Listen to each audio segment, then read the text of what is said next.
Good morning, or good afternoon, or good evening. Welcome to this CSIS program, Huawei Redux, Understanding the World's Most Infamous Company and Its Geopolitical Significance. I'm Scott Kennedy, Trustee Chair in Chinese Business and Economics, and it's great to have everyone with us today to discuss Eva Dou's new book, House of Huawei, The Secret History of China's Most Powerful Company. This is an amazingly timely book, and it may be the most definitive book that will be written on Huawei and its implications for the rest of the world. In June of 2019, my program hosted a debate about Huawei and whether the U.S. should tightly restrict Huawei's products and services in the U.S. We did a Twitter poll just before the debate, and about 56% of folks said yes, and 44% said no. We then had the debate, and those arguing for restrictions won the debate, but just slightly, based on the polling of the several hundred people in the room at the time. It was a close vote then, probably not a close vote if we had it now, but we ought to actually look at the history of Huawei, its technology products, its involvement in various events, to try and determine really once and for all what to make of this company, what to make of the US-China technology competition. Eva Dou's new book, House of Huawei, is the opportunity for us to do so. This book addresses some of the key questions that all of us have about this company and China's tech drive. Is Huawei a private company, or is it an extension of the Chinese state? Is it innovative, or is it dependent on IP theft? Is its technology run-of-the-mill standard telecom equipment company technology, or does it have special back doors that allow the Chinese government to eavesdrop and obtain technology and secrets from others? How has this company managed to survive in the face of massive sanctions by the US and restrictions on its sale of 5G equipment from many countries around the world? And where will Huawei and Chinese tech go in the future? These are all questions that Eva Dou addresses in her book and that we're going to discuss today. I'm going to introduce Eva in just a second, and after she offers an initial presentation, I'm going to turn to three fantastic commentators, Jimmy Goodrich from RAND, Paul Triolo from DGA Albright Stonebridge Group, and Rebecca Arcesati from MERICS. I'll introduce them in more detail when we get to their turn. Those of you watching live, if you have questions, you can go to the homepage for this event at csis.org, and we'll get to your questions in just a little while. Eva Dou is the Washington Post's technology policy reporter. She previously worked for the Post in China covering business. She's also worked for the Wall Street Journal in China and Taiwan. She understands China business and technology about as well as anybody. Eva, we are extremely grateful for all of the hard work that you've put into this book. And we really would love to hear from you about what it was like to research and write this book. What surprised you most in the process? What's Washington and other capitals around the world, what do they need to know about Huawei moving forward? So let me turn the floor over to you. And again, thank you for this fantastic book.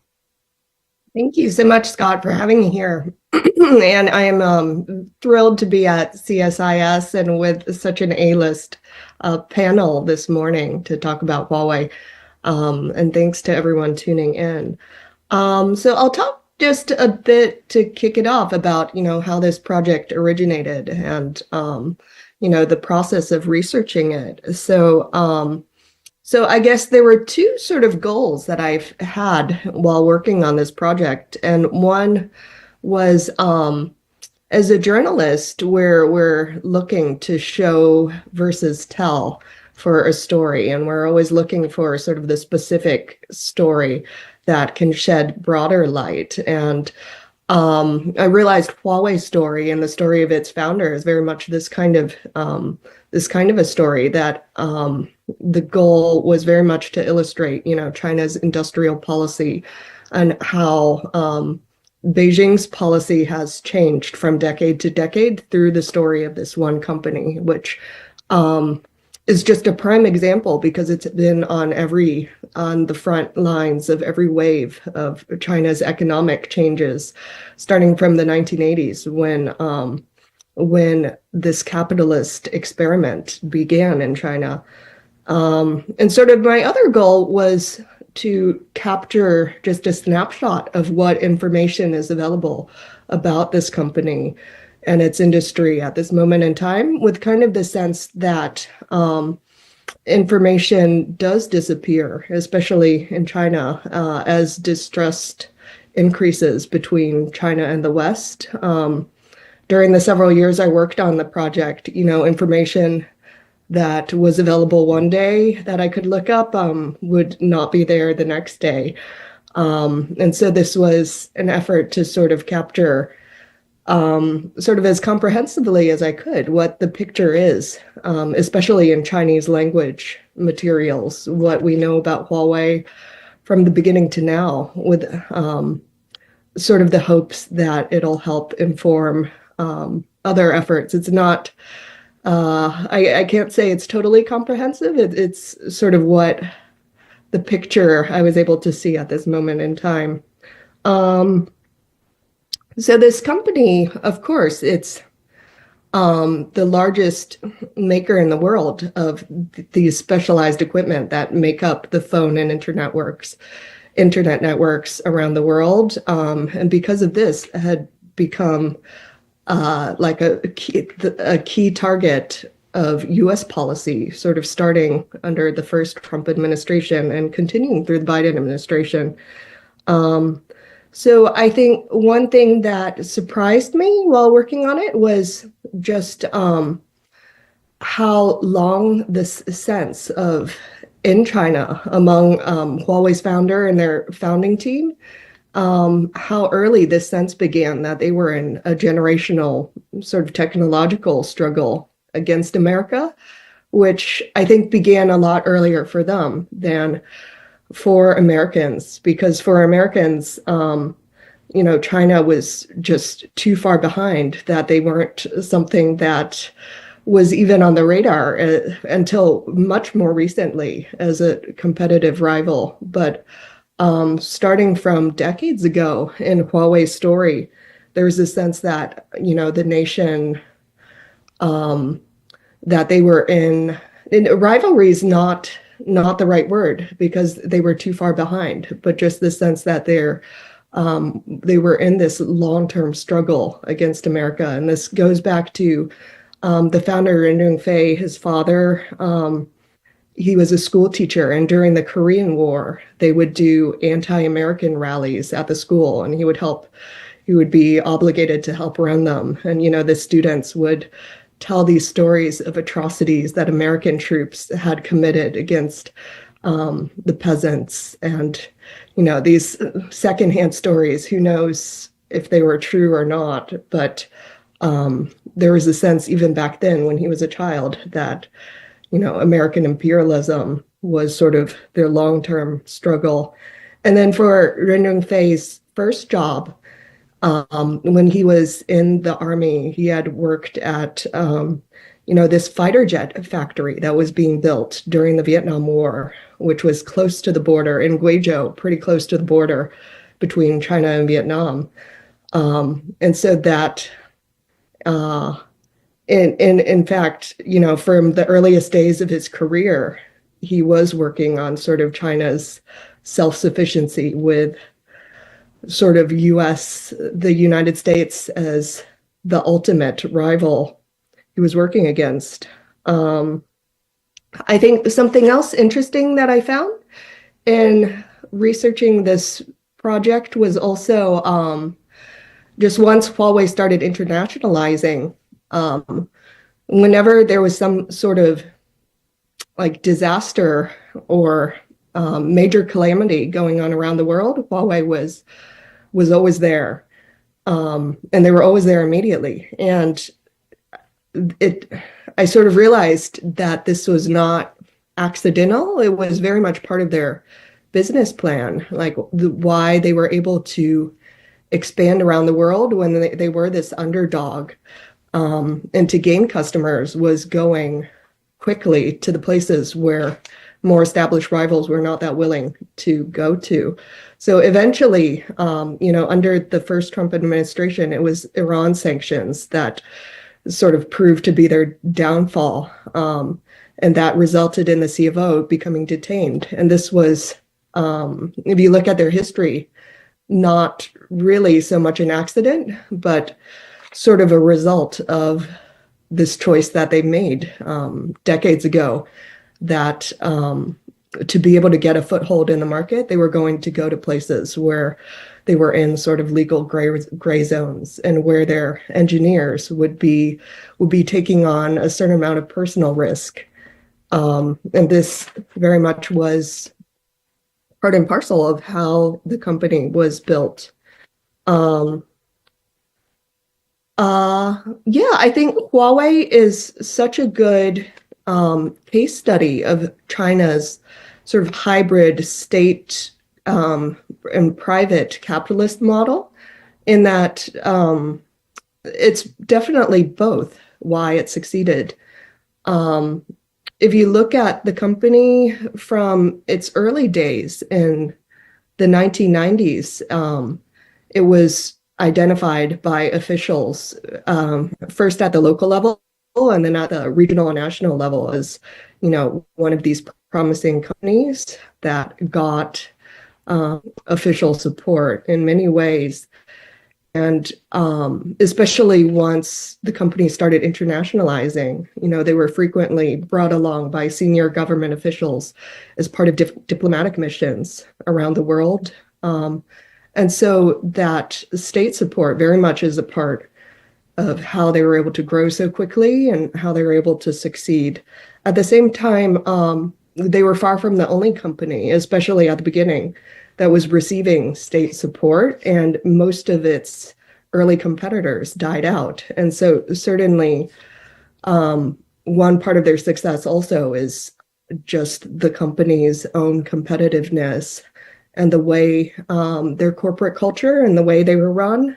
And, you see some parallels in sort of other Chinese companies that we talk about these days, like TikTok, most recently DeepSeek. Like one similarity in this AI company DeepSeek is people have been remarking on, how young the engineers are. And this was very much part of Huawei's business model also, which part of their drastically lower cost structure was they, except for sort of the senior tier of engineers, they had very young staff, many of them still college interns, basically. Like a large portion of their engineering staff would be sort of interns through college universities. And this sort of gave them a cost structure that Silicon Valley companies just found very difficult to compete with. And so I think there are lessons to be learned from Huawei's earlier experiences that you kind of see play out in other Chinese companies that we're talking about today.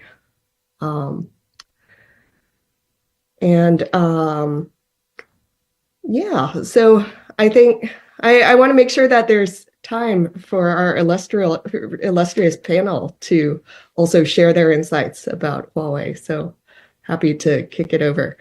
Okay. Well, thank you, Eva, for getting us started. I've asked three friends and leading experts of Chinese technology and technology policy to join us for this conversation. Eva's book is amazingly detailed on just about every aspect of the company. Internally, its involvement in a whole variety of different cases, from the Iran issues that she mentioned, and the two Michaels, to many other elements. And we couldn't be luckier than to have these three individuals with us. Let me introduce them, and then I'll turn the floor over to them one by one.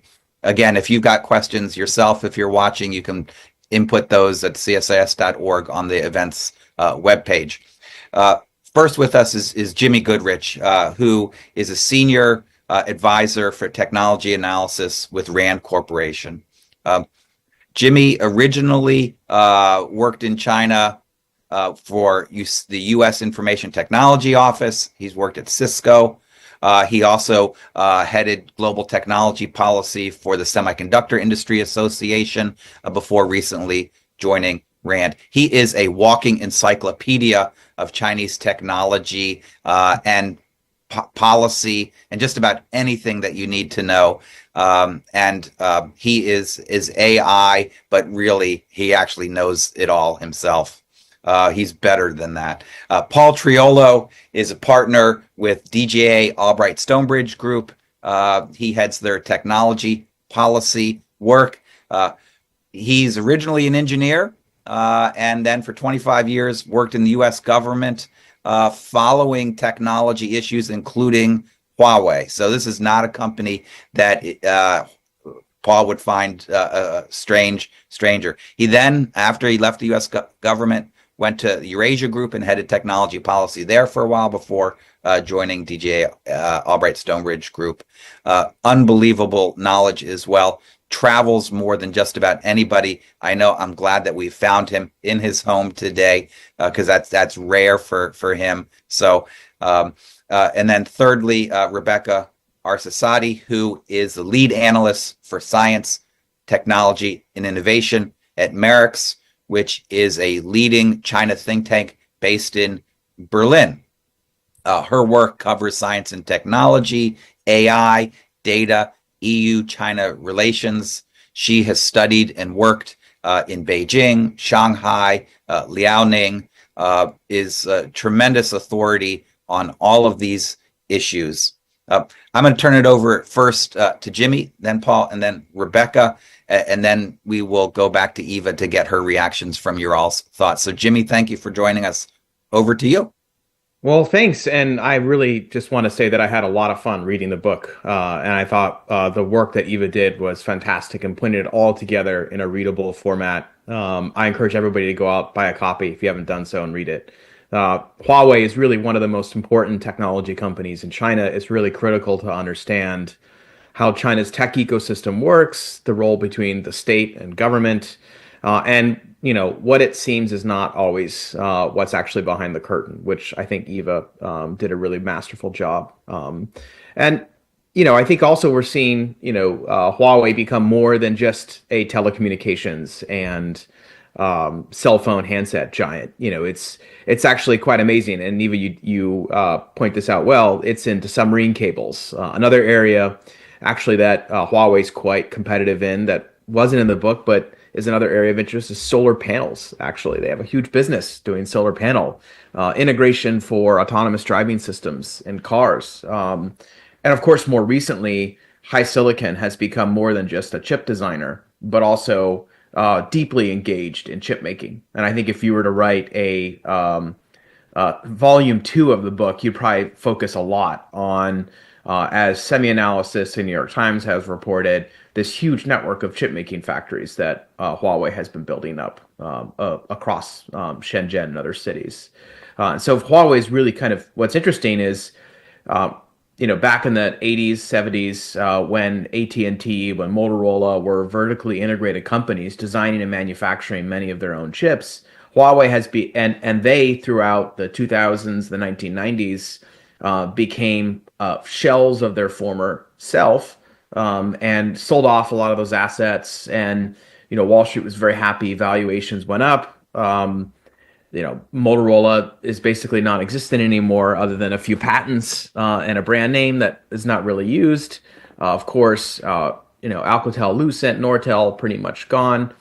But Huawei has sort of kept on the path of going straight and become even more vertically integrated as the rest of its Western peers kind of have either gone bankrupt, dissipated, or become skeletons of their former self. So I think that's really interesting trend as well, is that Huawei has kind of bent the curve and gone fully vertically integrated, even more so, even into producing some of their own equipment and materials for semiconductor manufacturing, which of course, Side Carrier is a new company that's reportedly doing that on Huawei's behalf. A couple of areas I think that are really important also to stress that I would have liked to see a little bit more in the book, but I think were touched upon, but I think it would be more interested is also, this is partly from my experience. I was working for Cisco on the ground in China from 2009 to 2012. And, just the intensity of the Huawei long wolf culture was so palpable. I didn't really fully appreciate it until I was working in Cisco when Huawei was one of Cisco's top competitors in China at the time. Actually, ironically, HP and HPE were seen as the bigger competitor in China for Cisco at that time. It wasn't until maybe 5 years later that it really became very intense. But the wolf culture, I remember it very vividly, was stuffing interns into our company from Huawei to try and penetrate and steal as much of the sales information and sales accounts they could. Buying the coffee shop in our first floor lobby so that they could listen into the conversations of our employees when they went on coffee break. Poaching our top sales engineers and then putting them into a closet and saying, don't work for 2 years because we just want you to do nothing. We'd rather you not work for Cisco than do anything. It's just like breaking down the Cisco telepresence system at a conference in Barcelona, and then the next year coming up with their own identical version that had the same software firmware. I mean, it's just like it was so intense. I remember vividly from Huawei. The competition was just really intense, and it was really there was nothing they wouldn't do, essentially. I mean, you were in China; it was a whole different ball game, but also the competition in Africa, in South America was also equally intense with Huawei and a lot of their peers. I think you touched upon some of that in the book as well with the Cisco source code issue and others, but there's a lot more. There's an interesting case where when Motorola, after they went bankrupt and then restructured in 2010, Motorola then finally brought IP and trade secrets theft against Huawei. And it was for several employees who they alleged since like 2003 had been working on Huawei's behalf. They had email traffic, all sorts of evidence that showed that they had for about a decade set up a company across the street from Motorola in Schaumburg, Chicago called Lemco, and were shuttling all the proprietary documents for all their CDMA routing and networking infrastructure back and forth every day, almost, taking copies and then taking it back to Beijing.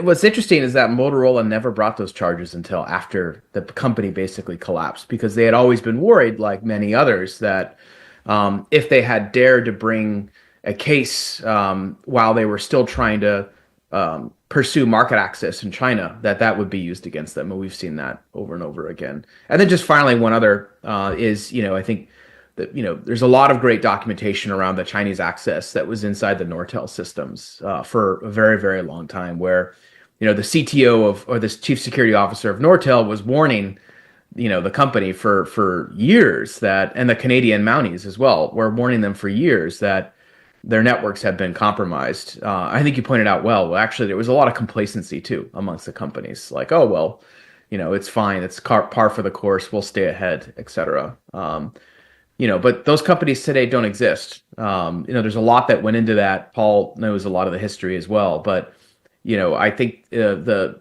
appreciation for the wolf culture within Huawei is really important. I think you touch upon that really well. But obviously, from my experience, there's a lot more to it. It's pretty sharp. But Scott, back over to you. Well, thank you, Jimmy. That's a super helpful perspective, given your own experience seeing some of this stuff close up.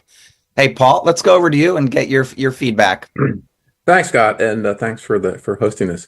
And again, I must say I really enjoyed the book, and I particularly enjoyed the way Eva sort of laid out the issues and sort of let the people and the people she quoted sort of in some cases make a case one way or another on all these complicated issues that and issues like that Jimmy raised, of course, are really important. So the corporate culture. And then I'll try to touch a little bit more on the sort of national security concerns around Huawei. So I've been, following Huawei for, I would say decades.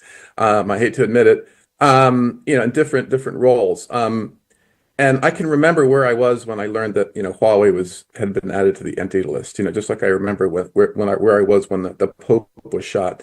And I've been to the Shenzhen headquarters, marveled at the wall and ceiling paintings that were commissioned by Ren Zhengfei in the headquarters building. Sipped coffee at the new European-style R&D facility in Dongguan. I toured the P40 production line there, marveling at the all the Huawei-made robots that were integral to that production line. And I've talked for hours over lunch with Huawei's chief strategy officer and chief technical officer. And I was asked at one point at a conference, the Mobile World Conference in Barcelona, by former Secretary of State Pompeo's point person on Huawei, how best to slow down the firm's revenue and growth, which was an interesting exchange. And then most recently, I purchased the P70 handset. I wanted to get the P60 the M60 because it was such a historic phone, because it embodies many of the issues that Eva raises in her book and some of the ones that Jimmy raised, particularly the metamorphosis of Huawei into a semiconductor and sort of much more a vertically integrated company. The other issue, the big issue, one of the big issues around Huawei that I think again Eva addresses very well in the book is around sort of the cyber and exploitation of potential exploitation of Huawei's access and equipment, globally. That's obviously driven a lot of the concerns. I think she did a great job, in particular the chapter on the 2012 the House committee discussions and Michael Rogers discussions around Huawei and the Charles Ding interview or testimony. That was pretty interesting, because a lot that's used as in many cases as sort of the starting point for U.S. government concern about Huawei and still cited as we go forward here. But again, I have probably way too much experience in the cyber domain, and my experience is that, for example, that intrusions, for example, that are facilitated in one way or another, typically involve the cloud and software and not the underlying equipment. And so I think we have a really interesting example just recently, the penetration of U.S. telecommunications infrastructure by foreign actors, potentially from China. And again, that was done without any Huawei equipment in the network. So the issue of sort of what access particular equipment provides to networks is a huge one, and has been sort of with us for the whole period of Huawei's sort of existence, and the concern about Huawei, and particularly around things like 5G. Interestingly, I was just reading this morning about how in Europe, despite all the efforts by the U.S. government, for example, the Clean Network and other things to get European carriers to rip and replace their Huawei equipment, Huawei still has a pretty sizable market share of 5G in Europe, and will have so through the end of the decade. And so obviously the European countries and carriers have made a calculus on this about how to deal with some of the cybersecurity issues around Huawei, and that's an interesting point that I think it also is addressed in the book to some degree, but is a really important one going forward, because these issues aren't, as Eva said earlier. I mean, looking, you can look back and you can look forward, but in anywhere you look, I mean, Huawei is going to be a big player, not just in China, of course, but globally. I think that and then the sort of issues around Huawei, break down into the concerns break down into two areas. One is sort of access to data, and I think Eva had a good discussion of that. How Mike Rogers cited, for example, the Chinese national security law as mandating some sort of government access to Huawei. That's one of those things that is frequently cited. I think it was cited in the case of TikTok too, most recently. And there's a huge misunderstanding of what that law is, what it mandates. Let's just say that it doesn't really raising it in the context of Chinese government access to Huawei is really, I think, a more or less a complete red herring. The law never had implementing regulations, and the Chinese government doesn't really need to have a legal reason to ask for companies to cooperate. The U.S. government also asks companies to cooperate with it. There was a good discussion in the book about the Snowden revelations and all the things that those entail. I thought that was a particularly good discussion. Then the second issue is access in time of crisis. And Tom Donahue, a former colleague of mine, wrote a really good article about the worst day, and the idea was that in some future conflict with China, that Huawei equipment could be somehow useful to the Chinese government to turn off. Again, having extensive experience in that field, I can tell you that would be really hard to do, to guarantee any kind of impact on random Huawei equipment around the world. But nevertheless, that's again one of those things that animates some of the concern around Huawei. And that's that won't go away. I mean, particularly because as I mentioned, that the presence of Huawei equipment in Europe and other places. In the U.S. also, just another important point, the efforts to rip and replace Huawei equipment have sort of foundered on the high costs. This is equipment in rural networks, and that's a huge issue, ongoing issue, about how to do that and not disadvantage carriers and cut off service in the U.S. And then finally, just to Jimmy's point again, I think Jimmy made a great point about the Huawei, but I think he failed to mention, and I think it's important, that a lot of this is driven by export controls. Huawei had to adjust, had to work more closely with companies in China like SMIC, the leading foundry there. And again, this sort of reminds one of the DeepSeek issue, because DeepSeek, again, forced, because of export controls, to not have access to necessarily the latest and greatest hardware, had to innovate and become more proficient at programming the hardware, and so that, to some degree, although it's a complicated issue, accounts for the $1.2 trillion downward trend in the stock market today. But again, so the complex issue of export controls and their impact on Chinese companies and their ability to innovate or not, and the workarounds, I think, is a huge theme that as part of as Jimmy mentioned, another round of book or a deep dive on Huawei would have to account for that, because Huawei has really has morphed from just a 5G company really into the sort of multi conglomerate company that is today, with software, the Harmony operating system, again as a result of export controls, and then particularly the semiconductor industry, which is I think the most important part of that. So let me stop there. Thank you, Paul. It's super helpful perspective, particularly on the technology, national security kind of issues, which we'll come back to. Let me turn to Rebecca now for your comments and feedback. Thank you. Thank you, Scott. Great to see everyone. And again, from my side, I want to thank Eva for writing this book. It's fascinating. I'm still making my way through it. And I'm loving every page. It's brilliantly researched and written, so highly recommend everyone to read it. I wanted to highlight three points that sort of struck me from Eva's book, and which I find important. The first one is that I think Huawei's story or history is very much a story of China and the Chinese people. It goes beyond, I think, way beyond industrial policy. There's so many passages in the book where you can really appreciate, no matter what one thinks about Huawei as a company, as well the national security risks that have been highlighted and we can return to. One definitely appreciates, the ingenuity, the entrepreneurship, the hard work through which the company was built. And there are so many interesting, human stories. How Ren Zhengfei found himself almost randomly working for this fighter jet company with the PLA Engineering Corps somewhere close to the Vietnam border in Guizhou province. And there are so many other such examples, which I think the book really presents very, very nicely. And of course, also the copycat culture and,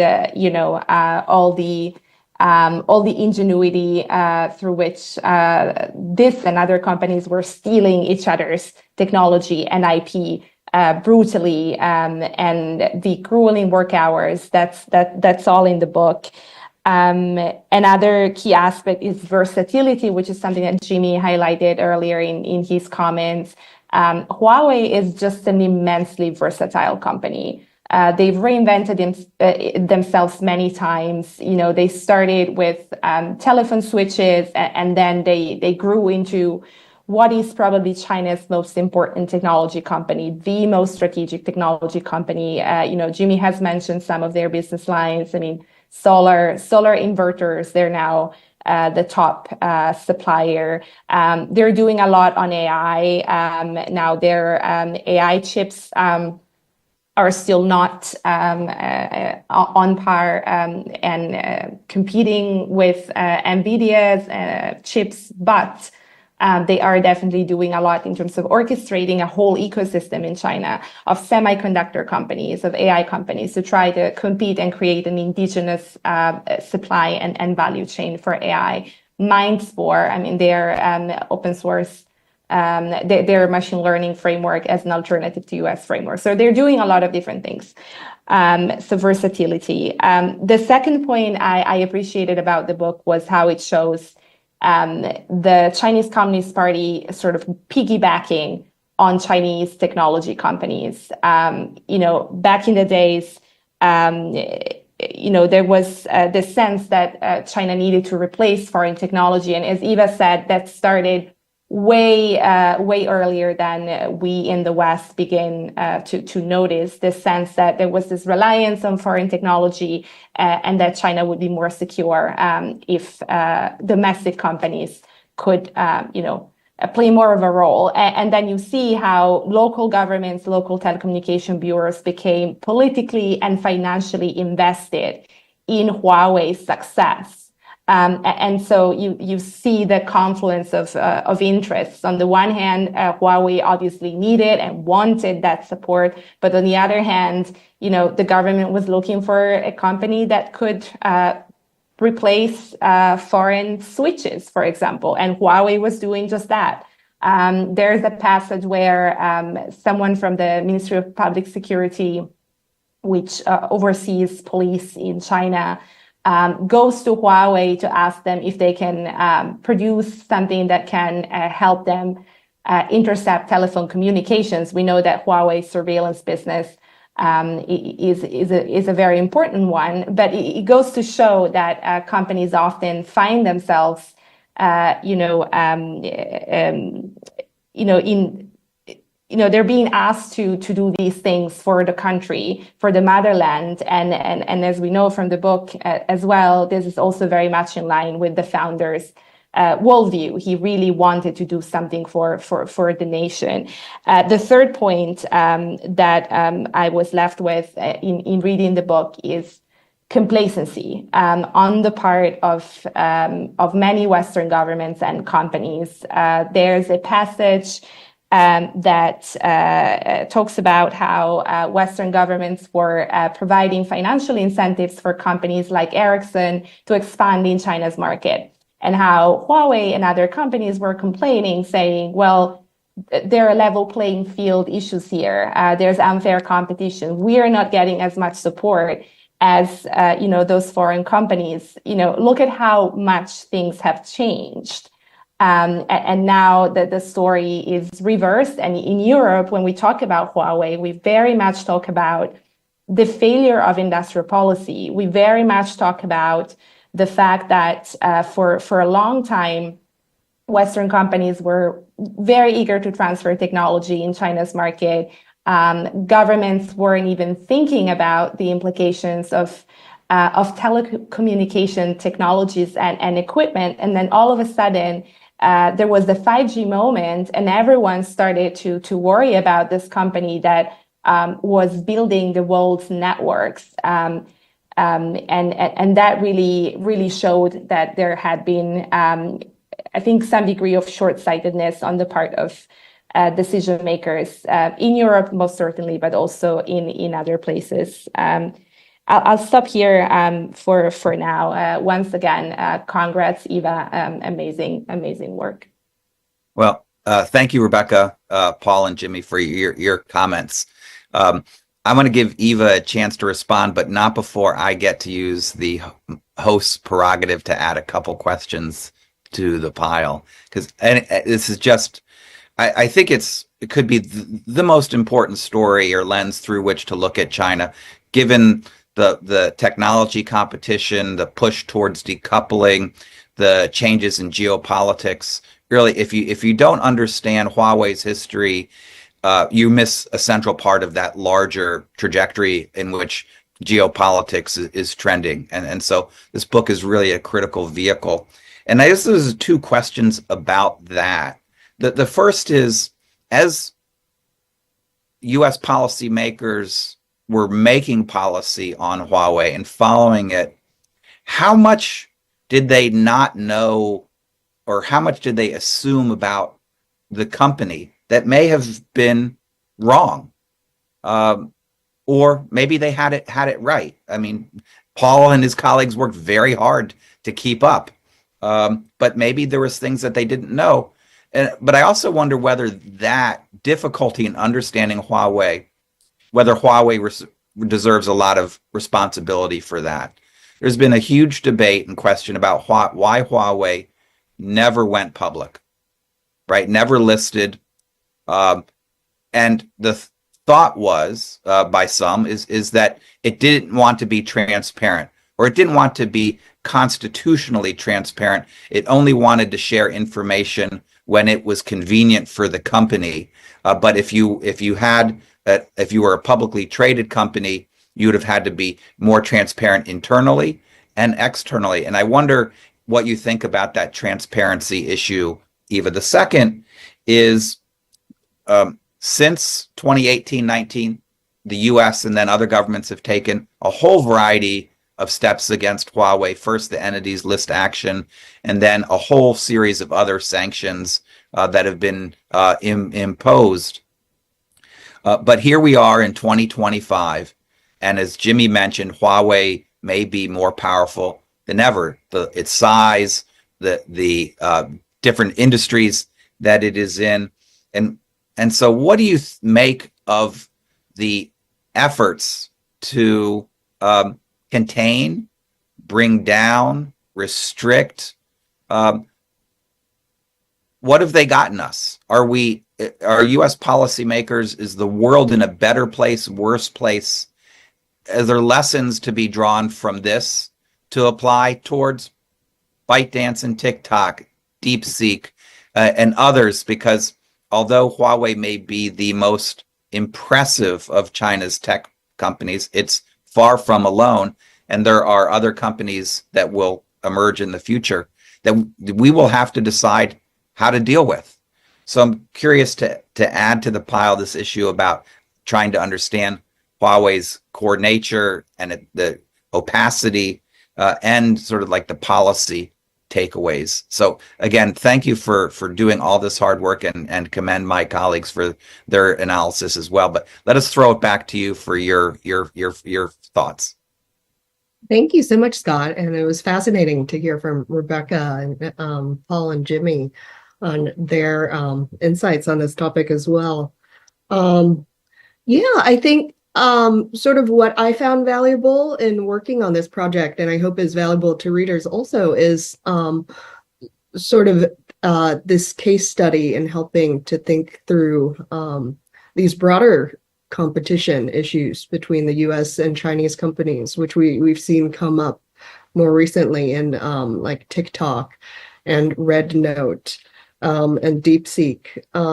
And so to your second question about what has this gotten us, like these steps, the entity list, I would say sort of the stock drop that we're seeing today sort of is a part of that. It reflects an uncertainty about, is this the model to win against China or not? And I think sort of the rise, sort of out of nowhere, of Red Note and DeepSeek reflects that this is this technological rivalry is it is very much a competition, and not something, an ongoing competition that's going to be fierce, and not something just a few sanctions is going to resolve once and for all. And maybe sort of the bubbly valuations in front of some of these US tech stocks had reflected maybe over optimism that there was going to be a simple and short solution, that just whoever had the most chips would win, and that would be it. And I think for companies like DeepSeek and Red Note, you very much see similar aspects to Huawei's story, which is sort of the private sector in China, sort of under constraints, both financial and political, being able to come up with innovations that, while not the very first in their field necessarily, like not the very, very first company to do something, doing something new at a price point that just no one thought was possible. And so, yeah, it's interesting to see that continuing. And as far as, so the other question was about, Scott, remind me, was the transparency at the company? Oh, you're on mute. Yes, transparency about the company and how hard it is to understand them.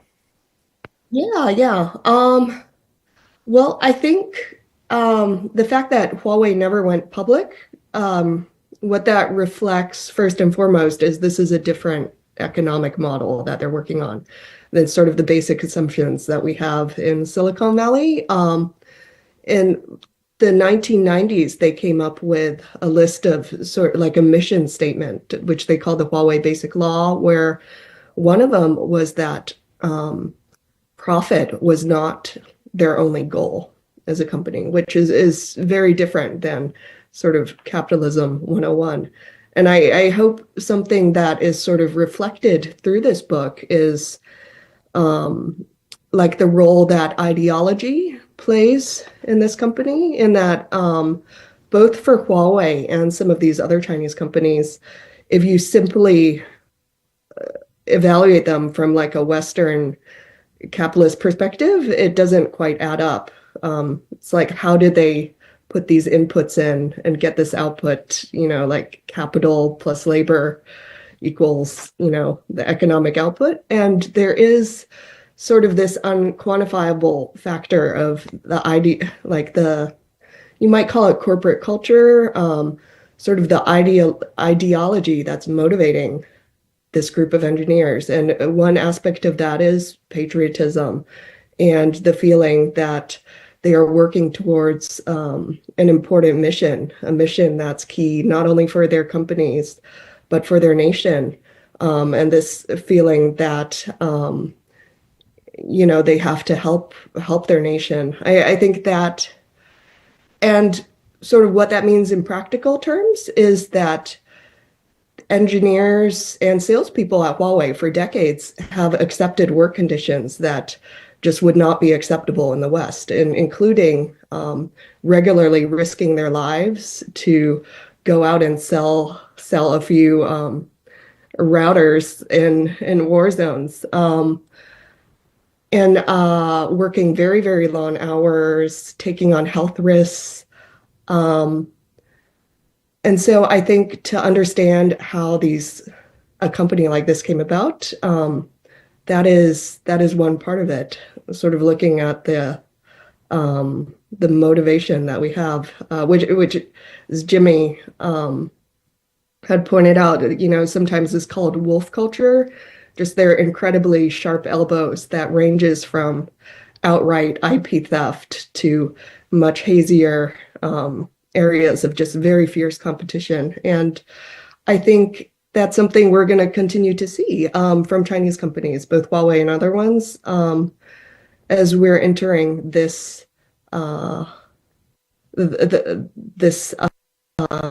like deepening U.S.-China rivalry. I think there is a sense of mission among Chinese engineers, especially young ones, when they're working on these kind of projects. And so how the United States competes against this business model is, very much one of those ongoing questions. Well, thank you. That's super helpful. Let me turn it back to Jimmy, Paul, and Rebecca for their additional thoughts, things that your comments have stirred about about how they evaluate Huawei, the tech competition. Also, there's a quote in your book from John Suffolk, who worked for Huawei, who said, "Huawei's equipment is no different from anyone else's equipment." Page 209 for those looking. And I'm just curious again about this sort of fundamental underlying core issue that Washington has grappled with, because we've really gone well down the path toward creating two different technology worlds intentionally. And we've if the Biden administration was pursuing small yard, high fence, that those yards are getting larger, the fences are getting higher, and the history of Huawei is deeply implicated in those decisions and those trends. So, Jimmy, Paul, Rebecca, thoughts? I mean, I think, if you go back, concern over Huawei stretches way back, to the Obama, actually even in the Bush administration, there were a lot of internal U.S. government discussions around, is the U.S. going to lose its industrial base? What happens if Huawei, commandeers the market, et cetera? But there wasn't, there were a lot of white papers and discussions. OSTP did a white paper, I think, around 2015, but none of it really led to a lot of action. Remember, it was the Trump administration, but even before that, as Eva, as you point out, the Obama administration that had placed a sanction on ZTE, which then ultimately led to F7 being outed, and then the action on Huawei taken by the Trump administration. I think if you look at it objectively, Huawei is in some ways stronger, yet in some ways is weaker. It's sort of a mixed bag. They're not winning over a lot. Their dominance in developed Western telecommunications markets has basically been held back a bit, where if the market had just kind of gone its way, all of Vodafone, T-Mobile, Verizon, AT&T would have gone to Huawei because they were just simply the lower cost, better engineered solution in some cases.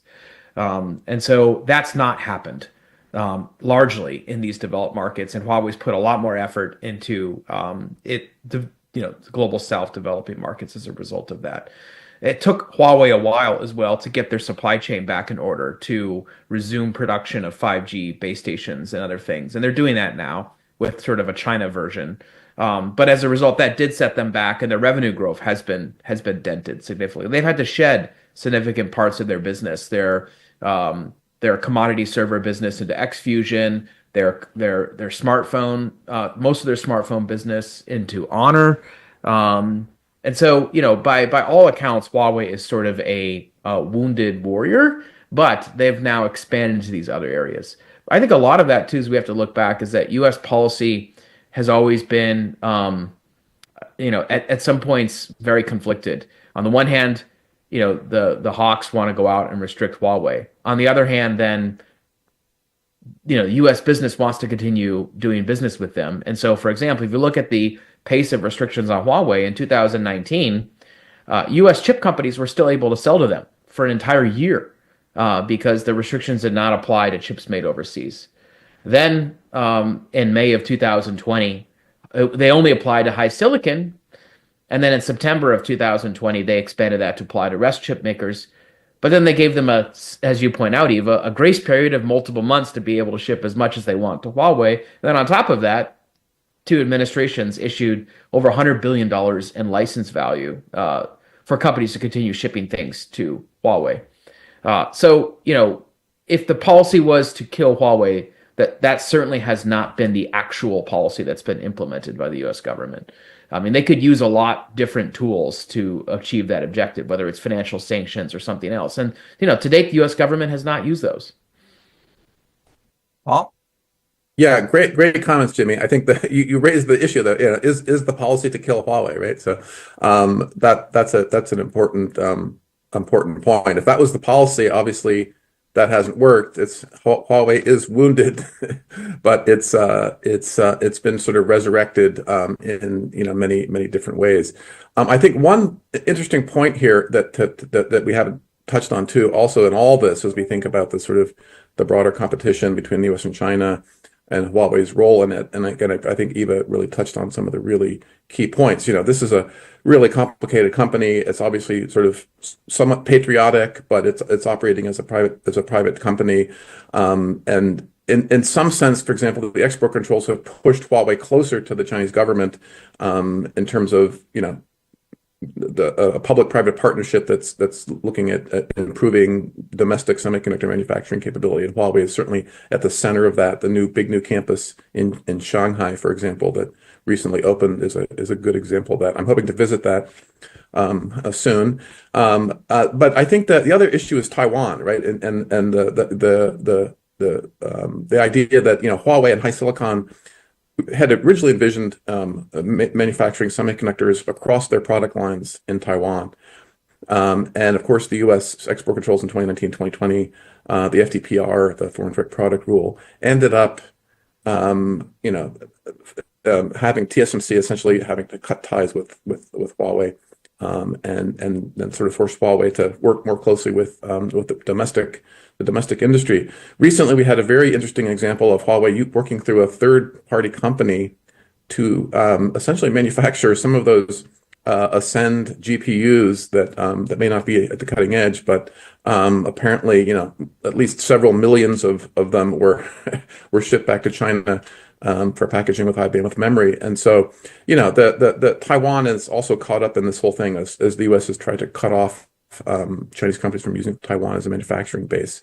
And then, Taiwan or Huawei and other Chinese companies have responded to this. So the interaction between, I think the fascinating part of this whole story is the interaction between U.S. export controls and attempts to, a nation state essentially going after a major global tech company, and how that company has responded, how the Chinese system has responded, how the Chinese government has responded, and how that has created lots and lots of collateral effects, including, as Jimmy noted, U.S. companies that were making a lot of sales to Huawei and still do of things like commodity semiconductors, where there are alternatives. That's had a huge impact on U.S. firms like Intel. Arguably could have may have helped contribute to Intel's troubles, although there are lots of other reasons for Intel's troubles. So the back and forth on Huawei of these controls has really sort of had reverberations throughout the industry, and we're still in the middle of that, right? And this the Trump administration will also have to sort of reassess all of these things. Do they use, for example, treasury sanctions against Huawei, as some have proposed, which would be sort of the nuclear option here? But as Jimmy says, yeah, if the goal was to kill Huawei, then arguably things like treasury sanctions should be on the table. But a complicated issue again because of the ramifications of that again across U.S. industry and other companies. So again, I think it's important to note that the nature of Huawei and trying to understand that is the U.S. government right that it's some kind of a Trojan horse for Chinese global cyber operations or not is important because a lot of the policy decisions are driven by, in some cases, things that are a decade old that maybe haven't been re-examined or haven't been really sort of reassessed as to what the basis is for U.S. government actions. Rebecca, let's get a final word from you. I'll try to be very brief because I'm conscious of the time. I think it's hard to evaluate, and I largely agree with Paul and Jimmy on this. It's hard to evaluate a policy when its target is constantly moving, right? Like how against which benchmark do you evaluate effectiveness? I will say that when it came to restrictions on Huawei's telecommunication equipment, from a European perspective, what I observed was that the lack of coherence that we often saw on the part of the U.S. government when it came to licensing. Jimmy mentioned the lag between the addition of Huawei to the entity list and then the actual moment where licenses stopped going through. All that was seen with a bit of suspicion. Because at a time when the US government was trying to persuade allies and partners to restrict Huawei from their 5G network rollouts, that was happening. Huawei was still receiving a lot of chips, a lot of components, and it could stockpile. Now, they did so very cleverly, credit to them, but still, the strategy that appeared so, restrictive and stringent on paper was actually enforced in a very erratic manner. And I think that eroded a bit of trust as well among allies and partners. There was a sense at one point when in the US, the concept of Open RAN as an alternative to proprietary solutions for networks started becoming popular. There was a sense that maybe the goal wasn't so much, restricting Huawei from building telecommunication networks, but rather to build a US industry that for a long time hadn't been there because companies like Huawei, Ericsson, and Nokia were ahead. So this confusion between different objectives has often been an issue. Obviously, things have moved a lot. Technology moves very fast.